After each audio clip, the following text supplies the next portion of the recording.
Guys, nangunguha kami ngayon ng pako at mga suso. Alam niyo guys, dito sa aming lugar, yung pako dito ay malulusog. Malulusog dito ang pako. So, ibig sabihin healthy dito yung pako. So, kaso lang nga lang guys, madami yung makahiya. Wala pa naman akong paa. Wala naman akong chinilas guys. Ay, wag yung walang paa. Yan di ba? Marami na akong nakuha na pako tulad dito. Yan, di ba? Ang healthy ng pako dito. Sobrang healthy talaga ng pako dito. At ang dadami. Yung iba kong kasama, yung dalawang kong kasama, ayaw na manguha ng pako dahil sabi niya mabigat na daw. Mabigat na daw sa kadadala ng pako dahil mayroon pa kami sa isang bag, tapos sa plastic na malaki ay puno na. Yung isang bag puno na, so yung isang plastic hindi pa puno. Ay yung plastic pala yung puno na, yung bag hindi pa.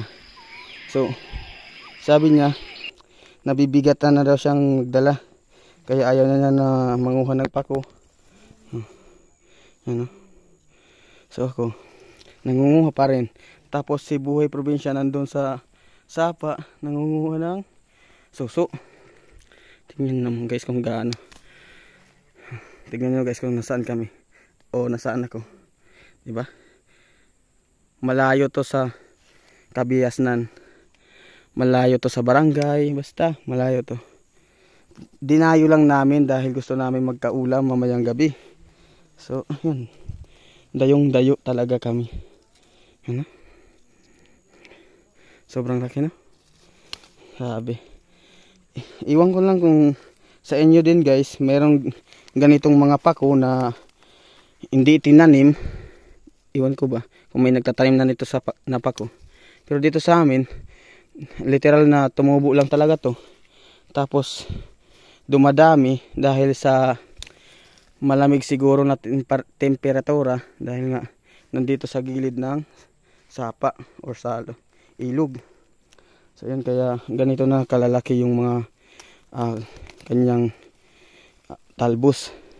Matataba siya, healthy talaga, grabe. Maamis kayo guys kung kayo nang nandito, tapos makikita nyo yung pako hanggang doon papunta doon. Grabe, mapasabi kayo, grabe. Tapos pag nakadami kayo na lang hihindi. Diba ang lalaki? Kayo na lang talagang hindi pag pumunta kayo dito. Hindi siya sa tulad ng iba na tinitinda sa market na maliliit yung kanyang talbos. Ito, grabe guys, malalaki yung talbos nito. Hindi katulad sa market na binibili nyo. Pero kung taga probinsya ka, siguro mayroon din sa inyo, o mayroon naman. Kung mayroon naman, i-comment din nyo kung yung pako nyo dyan, ganito din kalalaki, kahihilti o kahihilti. Pag ganitong kahihilti, paki-comment naman guys kung ganito din kahihilti, dahil para naman share. At paki-comment na din kung taga saan ka, hanggang saan umabot yung video ko para masaya. Yan nyo guys yung itsura ko, pati yung pako. So ito lang yun talaga na pinakita ko talaga na kinuha. Ito lang dahil yung isang kamay ko nakahawak sa cellphone, kaya ilinagay ko muna sa lagayan dahil yung lagayan may nagdadala na. So hindi naman pwede na damihan ko dahil hindi na magkakasya sa kamay ko. Ito kagtataba kasi ng mga pako. Ang init pa. So ayun guys, paki-comment na lang kung taga saan ka, na mayroon din sa inyo nitong ganitong katatabang pako. So yun.